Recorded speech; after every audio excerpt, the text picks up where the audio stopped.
안녕하세요. 책한민국입니다. 오늘 소개할 책의 제목은 다 내 편이 되는 말하기, 지은이 황시투안입니다. 2017년 말 태국의 한 시장에서 아버지와 게임 중독자 아들이 말다툼을 하기 시작했다.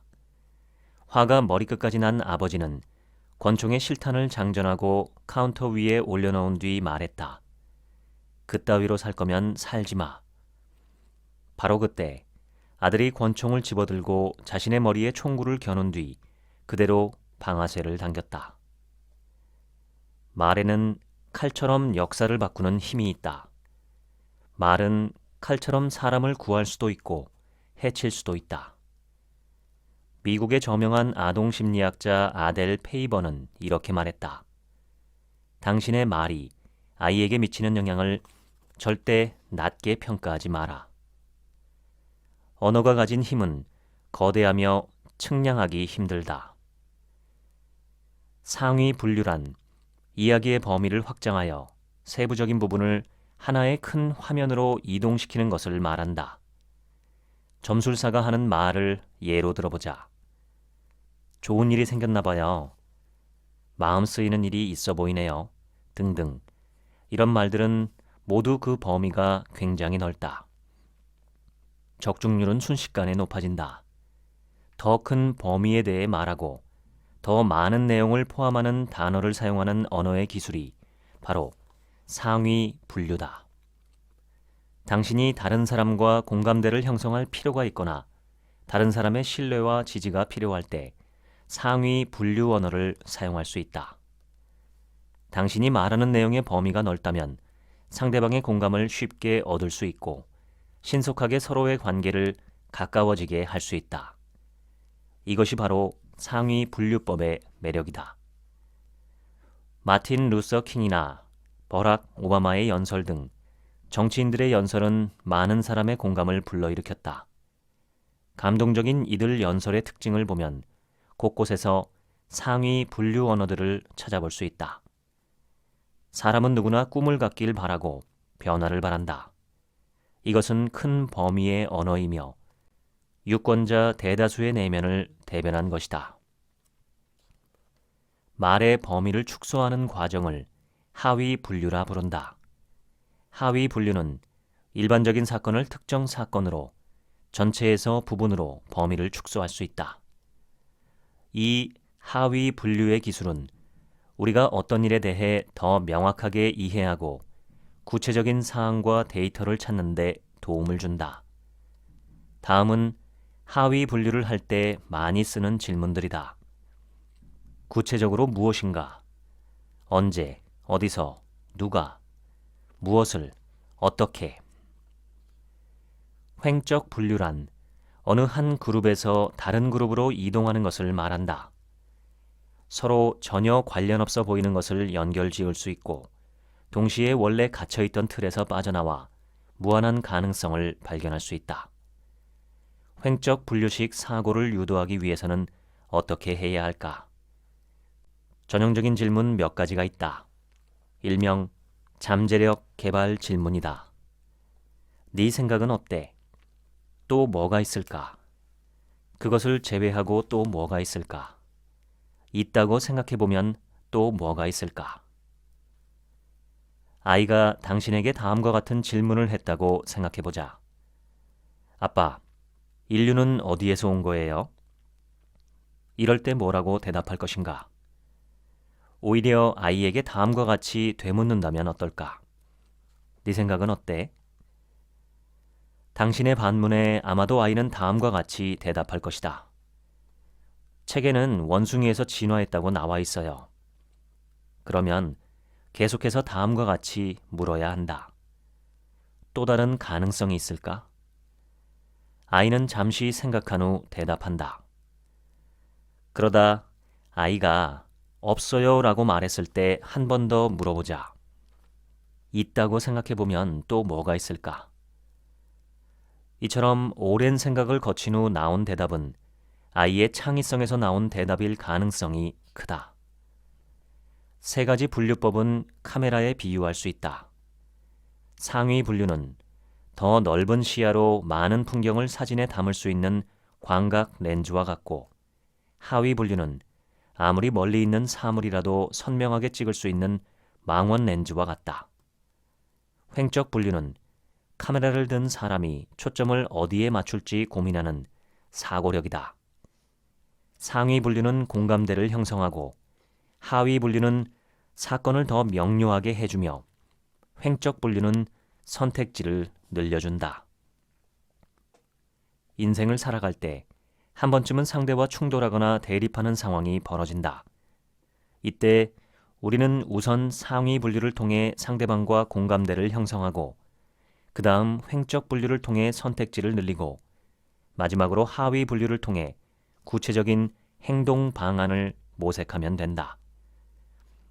문제는 결코 문제가 아니다. 문제를 어떻게 대처하느냐에 따라 문제가 된다. 1919년 미국의 작은 농장에 사는 17살 소년이 갑자기 전신마비가 되면서 말하고 눈동자를 굴리는 것 외에 어떤 것도 할 수 없게 되었다. 소년의 엄마는 용하다는 의사 3명을 불러서 소년을 진찰하게 했지만 세 의사는 모두 똑같은 진단을 내렸다. 죄송하지만 아드님은 곧 세상을 떠날 것입니다. 정신만은 맑게 깨어있던 소년은 마음 아파하는 엄마를 보며 속으로 다짐했다. 의사의 단언이 절대 현실이 되지 않게 할 거야. 시간이 얼마 정도 지나고 소년의 엄마는 또다시 의사를 불렀다. 아직 살아있는 소년을 보고 의사는 무척 놀랐다. 다시 한번 가슴 아픈 진단을 내릴 수밖에 없었다. 아이가 목숨은 유지할 수 있어도 다시 걷기는 어려울 것입니다. 이 말을 들은 소년은 또 한 번 마음속으로 다짐했다. 절대 의사의 단언이 현실이 되게 하지 않을 거야. 몇 년 후 소년은 다시 일어나서 걸었고 80살까지 살다가 세상을 떠났다. 이 소년이 바로 유명한 심리치료사 밀턴 에릭슨이다. 그는 현대 최면의 아버지라고 불린다. 어릴 적 이 경험을 통해 그는 언어 속에는 사람의 잠재력을 불러일으키는 힘이 있고 신체의 질병은 물론 심리적 문제도 이겨낼 수 있게 해주며 사람의 운명을 바꾼다는 것을 발견했다. 훗날 그는 말 한마디로 한 외로운 노부인의 인생을 바꾸었다. 에릭슨이 미국 중남부 어느 작은 마을에 갔을 때 있었던 일이다. 마을에는 에릭슨의 제자가 살고 있었는데 제자는 그에게 찾아가 도움을 요청했다. 선생님, 제 고모를 좀 도와주세요. 고모가 우울증을 앓고 있는데 큰 집에서 혼자 외롭게 지내고 있어요. 그는 노부인의 생기 없는 생활 환경에서 살아있음을 느끼게 하는 무언가를 찾으려 했다. 마침내 그는 방 한 칸의 창턱에서 유일하게 활력을 가진 제비꽃 화분 몇 개를 발견했다. 에릭슨은 감탄하며 말했다. 부인의 이웃 혹은 친구들이 그들 인생의 특별한 날, 예를 들어 결혼식, 출산 또는 생일에 이런 아름다운 꽃을 받을 수 있다면 얼마나 행복할까요? 에릭슨은 이 말을 남긴 뒤 유유히 마을을 떠났다. 이후에 노부인은 제비꽃을 대량으로 심기 시작했고 이웃들의 특별한 날들을 기억해 두었다가 그날이 오면 가장 아름다운 꽃을 그들에게 선물해 주었다. 마을 사람들은 하나같이 그녀를 제비꽃 여왕이라고 불렀다. 그녀의 장례에는 수천 명이 참석해 애도를 표했다. 자신이든 타인이든 때론 말 한마디가 한 사람의 운명을 바꿀 수 있다. 의식보다 잠재의식이 더 지혜롭다. 우리의 미래는 의식보다 잠재의식에 의해 정해진다. 1970년대 미국에서 진행된 실험이다. 당시에는 복사기가 굉장히 귀해서 지금처럼 부서마다 복사기가 있지 않았다. 그래서 복사를 하기 위해서는 공용 복사기가 있는 로비에 가서 길게 줄을 서서 순서를 기다리는 게 일반적이었다. 하버드 대학의 심리학 교수 앨런 랭어는 다음과 같이 생각했다. 새치기할 방법이 혹시 있을까? 선생님, 혹시 제가 먼저 복사해도 될까요? 이런 부탁은 당연히 많은 사람에게 거절을 당했다. 앨런 랭어는 말을 살짝 바꿔서 이렇게 말해봤다. 선생님, 혹시 제가 먼저 복사해도 될까요? 왜냐하면 제가 좀 급하거든요. 선생님, 혹시 제가 먼저 복사해도 될까요? 왜냐하면 저희 집 고양이가 새끼를 낳았거든요. 앨런 랭어는 왜냐하면을 붙여 먼저 복사를 해야 할 이유를 설명했다. 그 이유가 뭐가 됐고 얼마나 허무맹랑하건 간에 대부분은 양보를 해주었다. 이게 바로 앨런 랭어의 새치기 실험이다. 이 실험을 통해 그는 도움을 요청할 때 이유를 대기만 하면 성공률이 눈에 띄게 올라간다는 사실을 발견했다. 사람들이 왜냐하면이라는 말을 좋아하고 여기에 익숙하기 때문이다. 언덕을 이용하여 나귀에서 내린다 라는 말이 있다. 나귀의 높은 등에서 그냥 내리면 다칠 위험이 있기 때문에 비스듬한 언덕을 이용해 나귀의 등에서 내린다는 말이다. 이처럼 상대방에게 이유라는 하나의 계단을 주어서 상대가 그 이유를 딛고 부탁을 들어주게 만들면 된다. 인간의 뇌는 두 가지 특징이 있다. 첫째, 스스로 공백을 메꾸려 하고 미지에서 확실성을 찾으려 한다. 둘째, 스스로 결정하는 것을 좋아하고 남이 자신의 인생을 결정하는 것은 좋아하지 않는다. 당신이 원한다면 눈을 감아도 좋습니다. 이 말은 최면 중에 자주 쓰는 말이다. 몇몇 어설픈 최면술사들은 눈을 감아주세요 라고 말하곤 한다. 이 둘에 과연 어떤 차이가 있을까? 의외로 이 차이는 매우 크다. 당신이 원하신다면 눈을 감아도 좋습니다. 이 말은 상대방에게 선택의 공간을 주어서 안전하고 확실하다고 느끼게 해주며 자연스럽게 눈을 감을 수 있게 한다.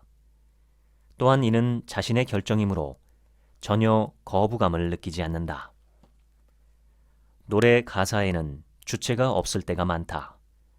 그래서 그 노래를 듣다 보면 가사가 자신의 이야기라고 생각하게 된다. 어떤 일에 대해 말할 때 그게 누구의 일인지, 누가 말한 건지, 누구를 말하는 건지 언급하지 않고 주체를 숨겨버리면 상대방은 자기 자신을 그 이야기 속에 투영시키며 마치 자신의 이야기인 것처럼 생각한다. 공부는 정말 중요하죠. 새해에는 기회를 잡고 한 단계 더 올라가야겠어요. 이 문장에는 주어가 없다. 듣는 사람은 자동으로 자신을 문장의 주어로 대입시킨다. 맞아, 공부는 나에게 정말 중요하지. 맞아, 이번 연도에는 반드시 기회를 잡아서 한 단계 더 성장하는 내가 되겠어. 그림 그리기에는 한 가지 굉장히 중요한 기술이 있는데 바로 여백을 남기는 것이다. 장자는 이렇게 말했다. 마음이 텅 비어야 바탕이 나타나며 길상, 즉 길하고 상서로움이 그곳에 머문다.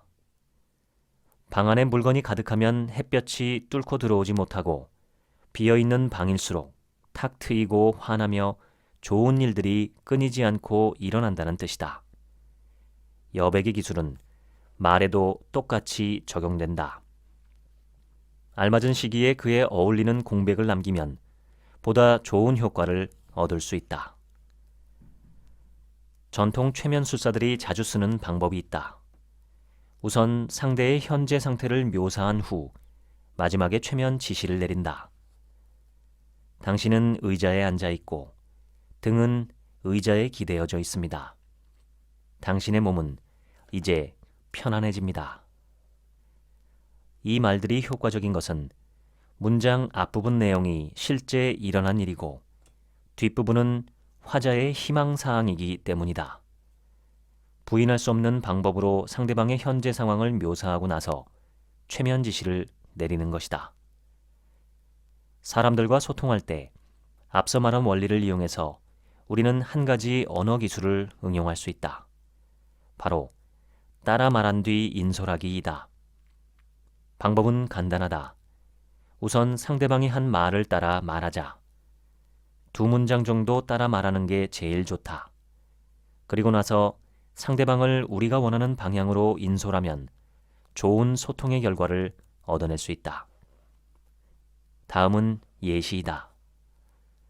당신의 고향은 어디인가요? 부산입니다. 부산에서 왔군요. 부산은 아주 좋은 곳이죠. 당신이 이곳에 와서 배우는 이유는 무엇인가요? 선생님을 존경하기 때문이죠. 저는 선생님으로부터 많은 에너지와 지식을 얻어가고 싶습니다. 다른 사람으로부터 에너지와 지식을 얻는 것을 중요하게 여기는군요. 당신은 배우는 것에 진심인 사람임이 분명하네요. 어떤 일을 하시나요? 저는 금융 쪽에서 일하고 있습니다. 금융 쪽에서 일하시는군요. 금융이라는 범위는 매우 광범위하죠. 구체적으로 어떤 일을 하시나요? 외국계 보험사의 책임자로 있습니다. 보험사의 책임자로 계시는군요. 보험은 사람들에게 매우 중요하죠. 당신은 자신의 직업에 만족하시나요? 이 대화를 다시 한번 살펴보자. 당신의 고향은 어디인가요? 부산입니다. 당신이 이곳에 와서 배우는 이유는 무엇인가요? 선생님을 존경하기 때문이죠. 저는 선생님으로부터 많은 에너지와 지식을 얻어가고 싶습니다. 어떤 일을 하시나요? 저는 금융 쪽에서 일하고 있습니다. 구체적으로 어떤 일을 하시나요? 외국계 보험사의 책임자로 있습니다. 당신은 자신의 직업에 만족하시나요? 느낌이 어떤가? 마치 죄인이 되어 신문을 받는 느낌일 것이다. 이런 느낌으로 대화를 이어나갈 수 있겠는가? 그건 좀 어렵다. 만약 어떤 사람이 고민을 털어놓을 때 따라 말하고 인솔하기 언어 기술을 익힌 우리는 이렇게 말할 수 있다. 얼마나 슬플지 잘 압니다. 그런 상황은 당신을 힘들게 할 것이 분명하죠. 이제 어떻게 할 생각인가요? 앞에 2문장은 따라 말하기이고 뒤에 한 문장은 인솔이다. 이러한 언어 구성은 상대방에게 당신이 상대의 감정을 충분히 공감한다는 것을 알게 하는 한편, 다른 한편으로는 속마음을 다 털어놓고자 하는 마음이 들게 한다. 메타 언어 모델에서 메타는 초월이라는 뜻이 있다. 당사자가 보지 못하는 것을 제3자는 볼 수 있듯이 부정적인 최면과 마주쳤을 때 한 걸음 뒤로 물러나 다른 관점에서 언어를 보면 어느 정도 직접적인 영향에서 벗어날 수 있다. 부정적인 최면을 뚫기 위해서는 생략된 내용을 찾아서 채워야 한다. 예를 들어 어떤 사람들은 나는 못해 라는 모호한 말로 자신의 잠재력을 억누른다. 이러한 틀을 깨고 싶다면 다음과 같이 질문하면 된다. 뭘 못하는데? 마음이 우울할 때 어떤 사람들은 다음과 같은 말로 자신에게 최면을 건다. 난 아무것도 할 수 없나 봐. 이때 우리는 곧바로 그에게 질문해야 한다. 뭘 할 수 없는 건데? 그러면 할 수 있는 건 뭐야? 만약 누군가가 당신에게 너 왜 이렇게 멍청해? 혹시 바보야? 라고 말한다면 이에 맞서 판단 기준을 찾아보자. 대체 누구랑 비교해서 누구보다 멍청하다는 거야? 공자? 맹자? 제갈량? 불명확한 주어는 대화 속 주어가 모호한 것을 뜻한다. 자주 쓰이는 말로는 그들, 우리, 사람들, 누가 등이 있다. 사람들이 너는 잘 못한다고 하더라. 우리는 너를 믿지 못하겠어. 그들은 널 좋아하지 않아. 고객들은 우리 제품을 좋아하지 않아. 누구나 그렇게 생각할걸? 이럴 때 우리는 주어가 지칭하는 정확한 대상을 찾음으로써 이러한 말들을 타파할 수 있다. 도대체 그들이 누구야? 네가 말한 우리가 누구야? 너 말고 또 누가 그렇게 생각해? 사람들이 누구야? 구체적으로 알려줄 수 있어? 얼마나 많은 고객이 우리 제품을 싫어해? 고객의 몇 %야? 네가 말한 누구나는 누굴 말하는 거야? 정확히 말해줄 수 있어? 부정적인 최면은 한편의 먹구름처럼 우리의 주변을 덮어버려서 진상을 볼 수 없게 만든다. 모호한 부분을 자세히 들여다보면 최면은 더 이상 통하지 않는다. 불명확한 동사는 대화에 사용된 동사가 구체적인 행위를 묘사하지 않는 것을 말한다. 부정적인 최면을 부수기 위해서는 동사의 특정 의미를 찾아내야 한다. 너는 나에게 관심을 주지 않아. 너는 나에게 상처를 줬어. 너랑 어떻게 대화해야 할지 전혀 모르겠다. 관심을 주다, 상처를 주다, 대화하다와 같은 동사들이 의미하는 내용은 명확하지 않다. 여기서 생략된 내용을 찾아온다면 자연스레 편안하게 대응할 수 있다. 예를 들어 이렇게 물어보자. 내가 어떤 관심을 보여주기를 원해? 사람과 소통할 때 간단 명료하게 말하는 것은 매우 중요하다. 하지만 그렇다고 해서 중요한 내용을 생략해버리면 안 된다. 누군가 이런 방법으로 우리를 홀리려 한다면 생략된 내용을 찾아 채움으로써 부정적 최면 효과를 피할 수 있다. 우리는 화자가 내린 판단의 근거에 도전해야 한다. 무슨 근거로 그렇게 판단한 거야? 어떻게 알게 됐는데? 그래? 어느 부분에서 그렇게 느꼈는데? 이처럼 하위 분류를 통한 질문으로 판단의 근거를 찾으면 된다. 상대방이 확실한 근거를 찾지 못하면 부정적 최면도 쉽게 풀린다. 예를 들어보자. 오늘 날씨가 안 좋아서 기분이 별로 좋지 않아. 오늘 차가 막혀서 지각했어. 그가 날 사랑하지 않아서 사는 게 의미가 없다. 경제가 좋지 않아서 사업이 힘들다. 듣기에는 타당한 말이지만 만약 당신이 이렇게 생각한다면 당신은 이미 부정적 언어로 최면에 걸린 것이다. 문장에는 필연적 상관관계가 없는 두 가지 일을 인과관계로 연결지었다는 공통점이 있다. 당신의 기분은 날씨에 따라 결정되나요? 날씨와 당신의 기분이 직접 관련이 있나요? 차가 막히는 것과 지각은 필연적 관계인가요? 차가 막혀도 제 시간에 오는 사람이 있지 않나요? 그가 당신을 사랑하기 전에도 당신은 잘 살지 않았나요? 경제가 안 좋더라도 사업을 잘 하는 사람이 있지 않습니까? 경제가 좋다고 모든 사업이 잘 풀리는 것도 아니지 않습니까? 통계에 따르면 오늘날 83%의 사람들이 1인 미디어를 통해 각종 정보를 접한다고 한다. 문제는 인터넷이 우리에게 편리함을 제공해주는 동시에 오염된 지식도 피할 수 없게 만든다는 것이다. 등소평은 이렇게 말했다. 창문을 열면 신선한 바람이 들어오지만 파리나 모기도 들어오는 법이다. 일반적으로 다음 4가지를 주의하자. 1. 글쓴이는 어떤 사람인가? 그는 어떤 경력을 가지고 있는가? 그의 인생은 어떤가? 이것을 먼저 살펴봐야 한다. 결혼 생활을 어떻게 해야 할지 배우고 싶다면 글쓴이의 결혼 생활이 행복한지를 봐야 한다. 인터넷에는 정체 모를 화자들의 불명확한 글들이 난무한다. 글쓴이의 배경과 그의 경력을 살펴보면 잘못된 길을 피할 수 있다. 2. 여러 선택지를 주는 글인가? 모든 일에는 3가지 이상의 선택지가 있다. 하나의 선택지는 선택지가 없다는 뜻이고 2개의 선택지는 진퇴양난이라는 뜻이다. 어떤 글에서 글쓴이가 하나의 길만 강조한다면 그 사람은 믿고 의지할 사람이 아닐 가능성이 크다. 당신을 조종하려 하기 때문이다.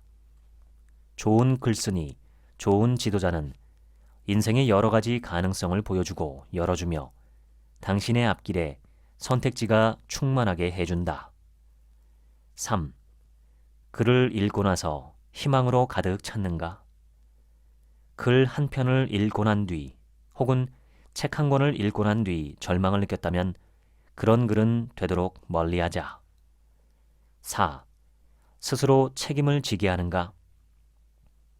사람은 스스로 책임을 지는 순간부터 성장하기 시작한다.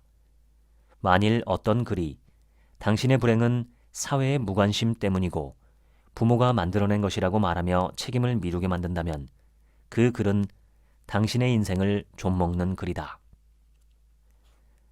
한 여인과 스님이 배를 타고 강을 건너고 있었다. 스님이 여인을 한번 쳐다보자 그녀가 발끈하며 말했다. 속세를 떠난 사람이 여자를 훔쳐보면 어떡해요? 깜짝 놀란 스님은 그냥 두 눈을 감아버렸다. 여인은 더 화가 나서 말했다. 훔쳐본 것도 모자라서 이제는 눈을 감고 상상까지 해요? 스님은 어쩔 수 없이 아예 여인을 등지고 앉았다. 그러자 여인은 더 화를 내며 말했다. 이제는 낯뜨거워 얼굴도 못 드네요. 우리는 하나의 가치관이 생겼을 때 각종 증거를 모아서 어떻게든 자신이 옳다는 것을 증명하려고 한다. 그 증거들이 아무리 황당하더라도 우리는 그 증거들을 하나하나 긴밀하게 연결해 반박할 수 없게 하고 그 관념을 다이아몬드처럼 단단하게 만든다. 이것이 바로 사람들이 자신의 의견을 고집하는 원인이다. 지도는 영토가 아니다. 하지만 당신의 지도는 곧 당신의 영토다. 논리학자 알프레드 코집스키가 남긴 명언이다. 지도는 영토가 아니다라는 말은 지도는 우리가 가고 싶은 곳에 갈 수 있도록 도와주기는 하지만 실제 지형이나 풍경과는 큰 차이가 있다는 뜻이다. 머릿속에 있는 지도는 실제 영토가 아니다. 그러나 우리가 머릿속 지도를 따라 행동하고 그 결과가 머릿속 지도와 서로 부합한 세계를 만들어내기 때문에 우리의 지도는 곧 우리의 영토가 되어버렸다. 신념이 사실을 만들어낼 수는 있지만 그렇다고 신념이 곧 사실인 것은 아니다. 자신의 신념이 곧 사실이라고 믿는 순간 변화는 불가능하다. 따라서 변화의 전제는 그가 사실이라고 믿는 신념을 다른 신념으로 대체하는 것이다. 자신이 사실이라고 생각하는 것이 그저 하나의 신념에 불과하다는 것을 인정하고 의식하는 순간 변화를 위한 공간이 생긴다. 앞서 들었던 예를 다시 살펴보자. 스님은 여인에게 이렇게 말할 수 있다. 여사님의 생각은 그렇군요. 이는 누군가의 생각일 뿐이지 사실이 아니라는 말이다. 변화의 문은 활짝 열렸다. 너는 그렇게 생각하는구나. 이 간단하고도 단순한 질문 하나로 상대가 사실이라고 여기는 것을 교묘하게 그저 신념이었다는 것으로 바꿀 수 있다. 다른 표현 방법들도 있다. 줄곧 그렇게 생각해 오셨군요. 이건 당신 개인의 생각인 거죠? 다른 사람도 같은 생각일까요? 모든 사람이 전부 당신과 같은 생각을 하나요? 그렇게 생각하게 된 이유는 뭔가요? 그가 타인의 입장에서 문제를 보게 할 수도 있다. 다른 사람들은 어떻게 생각할까요? 우리는 어떻게 생각할지 생각해 본 적 있나요? 누구누구는 어떻게 생각할까요? 세상에 많은 사람이 몇 가지 황당한 생각들을 고집하며 살아간다. 되는 일이 없는 걸 보니 이번 생은 망쳤어. 나는 늘 운이 나빠서 이번 결과도 엉망일 거야. 오늘 너 때문에 다 망했어. 누구의 논리가 맞는지 말다툼을 할 바에는 그 생각이 초래할 결과를 바로 보여주는 것이 훨씬 낫다. 앞서 들었던 예시들에 대해 우리는 다음과 같이 대응할 수 있다. 당신의 그런 생각은 어떤 결과를 낳을까요? 그 생각이 인생을 좀 더 의미 있게 해주나요? 그렇게 생각한다고 결과가 좋아질까요? 책임을 상대에게 미루는 게 관계에 도움이 될까요? 그렇게 생각할 때 주도권은 누구에게 있나요? 관계의 주도권을 상대에게 주려는 이유가 뭔가요? 수동적인 인생을 원하시나요? 이처럼 신념으로 인해 생기는 결과에 집중해 신념 자체에 도전하는 어법을 결과어법이라고 부른다. 사람들은 자신이 옳다는 것을 증명하고 싶어 한다. 따라서 논쟁은 상대방의 반항 심리만 자극할 뿐 상대방의 신념을 바꾸는 것은 불가능하다. 이때 초점을 미래로 맞추고 그가 그 생각을 유지했을 때 미래에 생길 결과를 그에게 보여주자. 미래를 본 그는 한결 이성적으로 현재를 대할 것이다. 자신이 얼어 죽은 시체인 강씨라고 믿는 환자가 있었다. 한 대담한 의사는 주사바늘로 그의 손을 찌르고 이렇게 말했다. 보세요. 손가락에서 피가 나고 있지 않습니까? 당신이 강씨라면 피가 나지 않아야 정상일 텐데요. 그러자 그 환자는 깜짝 놀라며 대답을 했다. 어떻게 이럴 수가 있지? 강씨도 피를 흘리는구나. 환자는 여전히 자신의 신념을 고집했다. 새로운 의사는 상황을 파악한 뒤 단 몇 마디 말로 환자를 치료해냈다. 의사, 듣기론 강씨도 피를 흘린다고 하던데 맞나요? 그렇습니다. 의사, 강씨가 피를 흘릴 수 있다니 그럼 밥도 먹을 수 있겠네요. 그렇죠. 의사, 강씨가 밥도 먹을 수 있다니 그럼 일도 할 수 있겠네요. 네, 그렇죠. 의사, 밥도 먹고 일도 할 수 있다니 그럼 강씨도 결혼하고 아이를 낳고 영화도 보고 여행도 다닐 수 있겠네요. 네. 이러면 강씨와 일반인의 생활이 뭐가 다르겠는가? 자신을 강씨라고 여긴 환자는 퇴원 후 일반 사람들과 똑같은 삶을 살 수 있었다. 의사는 나는 강씨야 라는 환자의 신념을 바꾸려 하지 않았다. 그는 환자의 신념을 또 다른 하나의 결과로 인도했다. 강씨도 보통 사람들처럼 생활할 수 있다. 이게 바로 언어의 마술 중 하나인 또 다른 결과이다. 사람들은 쓸모 있는 것의 쓰임은 알지만 쓸모 없는 것의 쓰임은 알지 못한다.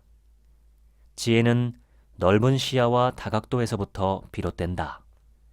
일반 사람들은 대부분 자신이 익숙한 각도에서 세상을 바라보곤 한다. 또 다른 결과는 사람들이 세상을 바라보는 각도를 넓혀주는 언어 모델이다. 신경 언어 프로그램의 창시자 중 한 명인 리처드 밴들리는 우연히 미국의 가족치료 1인자 사티어 여사를 도와 녹음 테이프를 정리하는 아르바이트를 하게 되었다. 리처드는 사티어의 녹음 테이프와 비디오 테이프를 돌려보며 사티어의 말에 숨겨진 비밀을 찾아낼 수 있었다. 그녀는 환자들이 사용하는 부정적인 단어들을 수정했다. 예를 들어 환자가 선생님, 저는 요즘 큰 문제에 빠졌어요 라고 말하면 사티어는 이렇게 대답했다. 자, 그럼 당신이 만난 상황을 설명해 주세요. 그녀는 문제를 상황으로 살짝 바꾸었다. 환자가 또 말했다. 선생님, 요즘 제 생활에 고난이 너무 많습니다. 사티어는 이렇게 맞받아쳤다. 아, 지금 당신의 생활은 도전으로 가득하군요. 그녀는 또 아주 살짝 고난을 도전으로 바꾸었다. 이 방법은 언어의 재구성 또는 새로운 정의라고 부른다. 문제는 상황으로, 고난은 도전으로, 어렵다는 쉽지 않다로, 안 된다는 아직 방법을 찾지 못했다로 몇몇 단어를 바꿨을 뿐이지만 문장이 담고 있는 부정적인 내용이 긍정적인 내용으로 바뀐다. 이를 들은 상대방은 자신도 모르게 기분이 좋아질 것이다. 천국과 지옥의 차이는 마음먹기에 달렸다는 말처럼 표현만 살짝 바꿈으로써 부정적인 말로 인해 늪에 빠진 사람을 순식간에 다른 곳으로 인도할 수 있다. 당신이 이 기술을 자주 사용하면 주변 사람들은 당신과 대화하고 싶어 할 것이고 자연스레 인맥이 넓어질 것이며 기회가 늘어나고 삶도 더 윤택해진다. 행위 뒤에는 반드시 긍정적인 동기가 있다. 한 강의에서 강사가 행위 뒤에는 반드시 긍정적인 동기가 있다라는 주제의 강의를 끝내자 한 수강생이 손을 들었다. 알고 보니 그의 아버지가 술만 마시면 물건을 던지며 온 집안을 난장판으로 만든다는 것이다. 그는 가정부에게 전화가 올까봐 하루하루 마음 졸이며 살아가고 있었다. 강사는 그의 말에서 뭔가를 찾아냈다. 아버지가 물건을 부수면 자식들이 집으로 찾아오지요. 아버지가 물건을 부수지 않았을 때 집에 가서 뵌 적이 있나요? 그는 그제야 깨달았다. 어머니는 이미 세상을 떠났고 대화할 사람이라곤 가정부밖에 없이 외롭게 지내는 아버지의 마음은 어땠을까? 하루하루 술만 들이키던 아버지는 어느 날 너무 취한 나머지 실수로 TV를 깨뜨렸다. 그러자 소식을 들은 자식들이 전부 집으로 달려왔고 그날 이후 아버지는 술만 마셨다 하면 물건을 부쉈다. 물론 의도적으로 물건을 부순 것은 아니다. 하지만 그의 잠재의식은 물건을 부수면 자식들이 온다는 사실을 기억하고 그런 행동을 하게 한 것이다. 모든 행위의 배후에는 반드시 긍정적인 동기가 있다. 수강생은 이를 깨닫고 집에 가자마자 가족회의를 열어 형제들이 돌아가며 아버지를 찾아뵙는 시간을 정했다. 그 후 아버지는 여전히 술을 마셨지만 물건을 부수는 일은 하지 않았다. 사람들은 긍정적 동기를 충족시키기 위해 각종 수단을 사용한다. 긍정적인 행위로 동기가 충족되지 않으면 그들은 부정적인 행위로 이를 표출하기 시작한다. 돈 많은 사람 중에 좋은 사람 못 봤다 라는 신념을 가진 사람은 부자가 되기 힘들다. 부자가 될 기회가 왔을 때 그의 잠재의식은 좋은 사람이 되는 게 돈보다 더 중요해 라는 생각으로 그 기회를 피하는 행동을 취하게 만든다. 같은 논리로 공부는 하고 싶은데 수강료가 너무 비싸다 라는 신념을 가진 사람은 배움을 미루며 능력을 향상할 방법을 피하고 자연스레 인생의 여러 기회를 날리게 된다. 누군가의 어떤 행위를 무조건 좋아하지 않아도 된다. 누군가의 어떤 관점에 동의하지 않아도 된다. 하지만 만약 당신이 그의 긍정적 동기를 보려 노력한다면 그의 행동과 관점을 받아들이고 지금보다 원활하게 그와 소통할 수 있다. 세상 모든 일은 우리가 집착하지 않고 그것을 마음속에 썩히지만 않는다면 우리에게 피해를 주지 않는다. 어떤 사람이 한 신념에 집착하는 것은 우리 마음속에 이 관념이 뿌리내릴 수 있는 땅이 있기 때문이다. 이 토양을 갈아엎으면 관념이 뿌리내릴 공간 또한 사라진다. 현실 검증 전략은 신념의 성립 조건을 깊숙이 파헤친다. 신념이 뿌리내릴 토양이 존재하지 않으면 관념은 그 어디에도 정착하지 못할 것이다. 아무리 큰 빵도 그 빵을 구워낸 오븐보다 클 수는 없다. 한 사람이 가진 생각의 틀은 이 오븐과 같으며 그의 사업은 그 오븐 속 빵과 같다. 더 큰 빵을 굽기 위해서는 우선 더 큰 오븐을 준비해야 한다. 사람의 그릇이 크면 생활 중 자질구레한 것들 속에서 나뒹굴 일이 없다. 사람으로 태어난 이상 우리는 동물보다 월등히 뛰어난 두뇌를 가지고 있고 통찰할 수 있는 능력 또한 있다. 예를 들어 누군가 이렇게 말했다고 생각해보자. 나는 나 자신에게 별로 만족하지 않아. 이 말 속에는 두 개의 나가 있다. 하나는 어떤 일을 한 나이고 다른 하나는 방금 한 일에 대해 만족하지 않는 나다. 첫 번째 나는 잃어버린 나이고 두 번째 나가 바로 통찰하는 나이다. 이처럼 초월한 위치에 있는 내가 바로 자각하는 나이다. 두 개의 나를 볼 수 있다면 당신은 초월한 위치에 있는 나 자리로 가도록 인도할 수 있다. 불교에서 불은 범어, 즉 산스크리트어로 깨닫다라는 뜻이다. 부처, 붓다란 모든 것을 깨달은 사람이란 뜻이다. 거울 앞에 선 사람은 자신의 모습을 가다듬고 몸에 묻은 더러운 것을 닦아낸다. 즉, 거울 앞이 바로 초월의 위치다. 이 위치에 서 있는 당신이 바로 그 깨달은 자인 것이다. 분자는 혼자 있을 때, 즉 남이 보고 있지 않을 때나 듣고 있지 않을 때도 언행을 삼가고 자기 스스로를 속이지 않는다. 대학. 지금까지 다 4편이 되는 말하기 읽어드렸습니다. 지금부턴 제 이야기입니다. 얼마 전에 한 친한 지인한테 이런 말을 들었습니다. 책 한민국 채널은 가벼운 대중서적, 실용서적, 교양서적 위주인데 이런 책들은 한계가 분명하지 않은가? 그와 달리 학술서적은 훨씬 더 깊고 뛰어나다. 교양서적을 많이 읽었으니 이젠 슬슬 바뀔 때가 된 것 같은데 의아하다. 저는 그 말을 듣고 2주 정도 그 대화에 대해 곰곰이 생각해 봤습니다. 그리고 제가 내린 결론은 다음과 같습니다. 첫째, 지인이 교양서적 또는 대중서적의 풍부함과 깊이를 과소평가했다고 생각합니다. 어제도 교보문고에 갔었는데 온갖 분야의 책들이 새로 나와 있었습니다. 백가쟁명이 아니라 만가쟁명입니다. 세상은 너무 넓고 학문 분야는 다양하며 지식은 비록 교양서적의 형식으로 나와 있더라도 한 인간이 모두 파악하기엔 턱없이 많습니다. 더구나 인간의 느낌과 감정은 늘 새롭게 해석될 수 있습니다. 그래서 대중서적들이 일견 천편일률적으로 보이기도 하지만 총천연색의 무지개와도 같습니다. 학술서적만큼 좁고 깊지는 않아도 일반 교양서적이나 대중서적이 품고 있는 지혜와 지식의 방대함은 한 인간이 모두 소화할 수 있다고 보기엔 너무나 큽니다. 또한 한 분야에 대해 깊이 있게 공부했다 해도 그것을 내 것으로 소화하고 실천적인 행동으로 옮기느냐는 전혀 다른 문제이죠. 이것은 수준의 높낮이 차원이 아니라 실행과 결실의 문제입니다.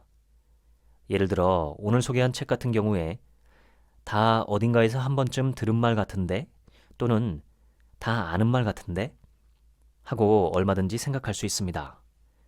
그런데 저는 현실에서 이 책의 가르침을 적용해서 신중하고 적절하고 지혜롭게 말하는 사람은 저를 포함해서 거의 본 적이 없습니다. 그런 의미에서 최소한 저는 이 책을 읽어볼 가치가 있다고 생각했습니다. 한마디로 다 아는 이야기 같고 따라서 가볍게 읽을 수는 있어도 그것을 나라는 사람의 것으로 체득하는 것은 쉽지 않은 일입니다. 한 인간이 시중에 나와 있는 그리고 계속 출판되는 대중서적이나 교양서적들이 담고 있는 지혜와 지식들을 더 이상 읽지 않아도 될 정도로 체득하고 졸업이나 승당을 하듯 독서의 대상을 학술서적으로 옮겨갈 수 있을까? 그리고 그것이 자연스럽고 바람직한 것일까 하는 의문에 대한 제 답은 어떤 특정한 학문 분야만 추구한다면 그럴 수도 있지만 그게 아니라면 굳이 그렇게 할 필요도 없고 바람직하지도 않다는 것입니다. 대중서적과 교양서적의 지혜와 지식도 너무나 방대하기 때문이죠. 다른 사람은 어떨지 몰라도 적어도 저는 그걸 다 알지 못한다는 걸 확실하게 압니다. 두 번째로 지인의 이야기가 바람직하다고 가정하더라도 현재 제게는 그렇게 할 만한 능력과 의지가 없다는 사실입니다. 예를 들어 보겠습니다. 제가 대중과학서 중에 정말 경탄했지만 리뷰하지 못한 책이 있었는데 크리스퍼가 온다라는 책입니다. 이 책은 간단히 말하면 혁명적인 유전자 조작 기술을 개발한 한 과학자의 이야기입니다. 제가 이 책을 리뷰하지 않은 이유는 이 책이 대중교양서와 전문서 사이에서 전문서 쪽으로 살짝 더 들어간 책이었기 때문입니다. 직접 그 책 본문 전체를 읽지 않고서는 그 책의 맛과 향을 알기가 어려운 책이죠.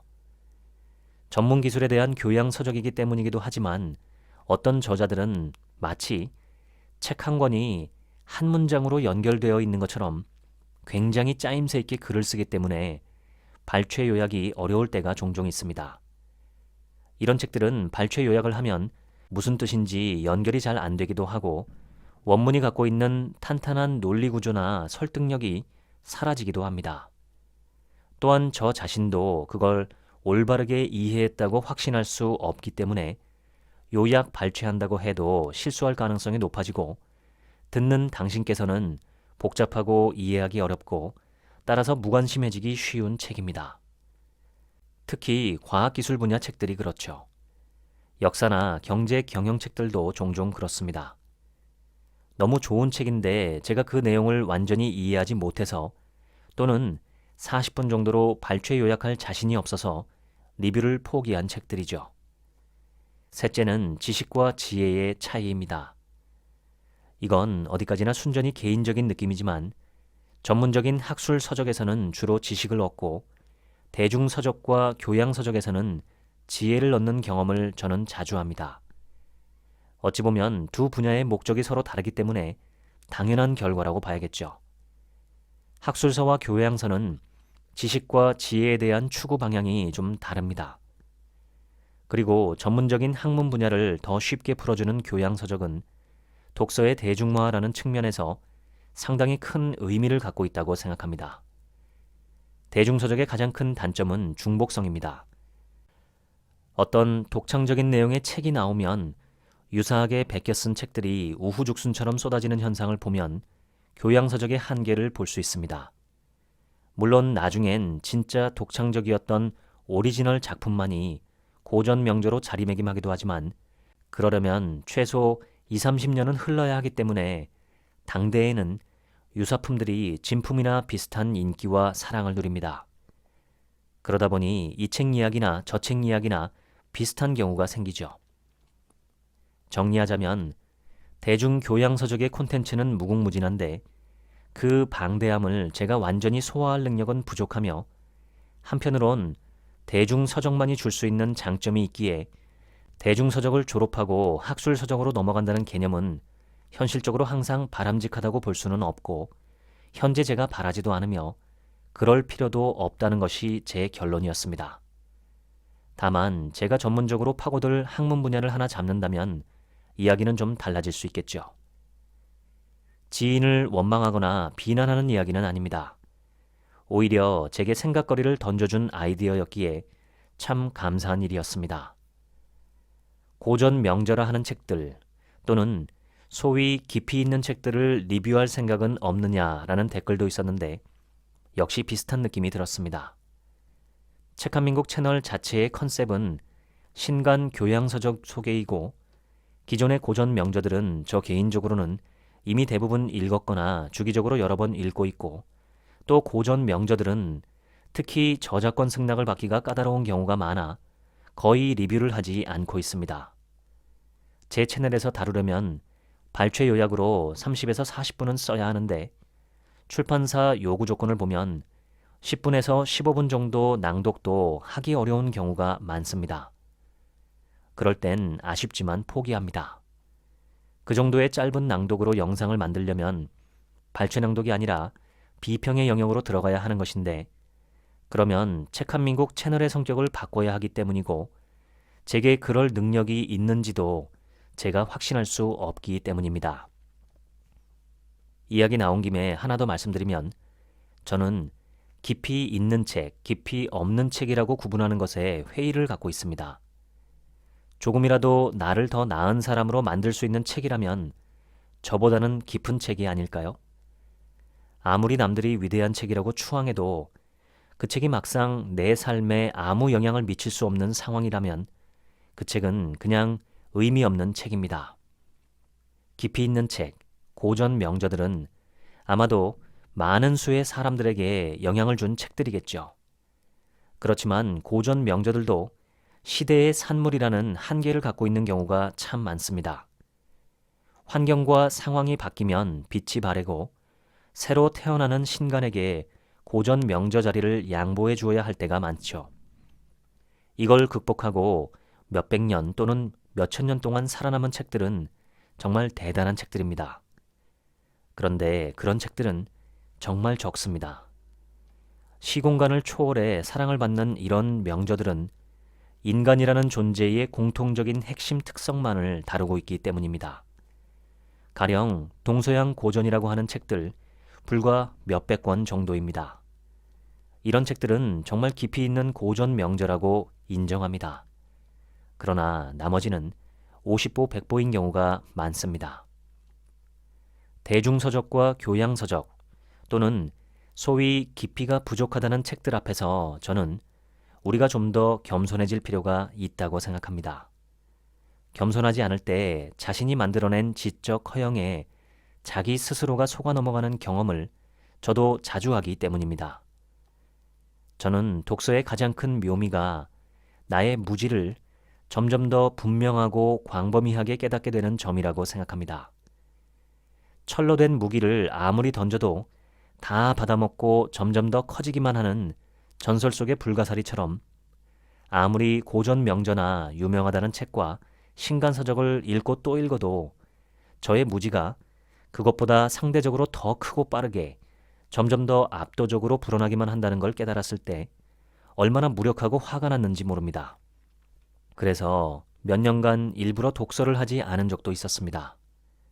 그러나 그 무지가 저의 그릇을 키워주는 원동력이라는 사실을 깨달은 순간 저는 자유와 희열을 느꼈습니다. 내가 죽을 때까지 읽어도 세상 지식과 지혜의 발톱의 때만큼도 알지 못하고 떠나게 되겠구나 하고 깨달으니 너무나 홀가분했습니다. 저는 그저 오늘 하루 한 입만큼만, 한 걸음만큼만 더 바람직한 사람이 되면 만족합니다. 그래서 하루치 생각이라고 이름을 붙인지도 모르겠습니다. 말하기와 듣기는 누구나 다 하지만 모두가 잘하지는 못합니다. 듣기도 잘해야겠지만 사려 깊고 발전적이며 균형 있고 타인도 배려하는 말하기 능력은 저도 정말 갖고 싶습니다. 모두가 현명하고 행복하며 평화롭게 공존하는 인간 사회가 이루어지기를 희망하기 때문입니다. 스스로 말 잘한다는 사람 중에 말 잘하는 사람을 저는 보지 못했습니다. 혼자 달변이라고 생각할 뿐이죠. 스스로 경청하는 사람이라고 주장하는 사람 중에 경청하는 사람도 역시 만나지 못했습니다. 그저 자신은 경청을 잘하는 사람이라고만 믿고 있을 뿐입니다. 부끄럽지만 저 역시도 한때는 말하기에 자신 있고 경청도 잘하는 사람이라고 생각했던 때가 있었습니다. 그런데 제 인생의 시간이 쌓여갈수록 그리고 그 민낯을 돌아보면 돌아볼수록 저의 미숙한 말하기와 듣기 때문에 낯뜨거웠던 경험이 너무나 많았기에 이제는 저 스스로 솔직하게 내가 말하기와 듣기를 잘하는 사람은 아니구나 하고 스스로 평가합니다. 그래서 아직도 이렇게 말하기 책에 관심이 가는지도 모르겠습니다. 혹시 저처럼 스스로 말하기에 부족하다고 생각하는 분이 계시다면 이 책 읽어보시면 도움이 되리라 추측합니다. 지금까지 책 한 민국의 하루치 생각이었습니다. 감사합니다.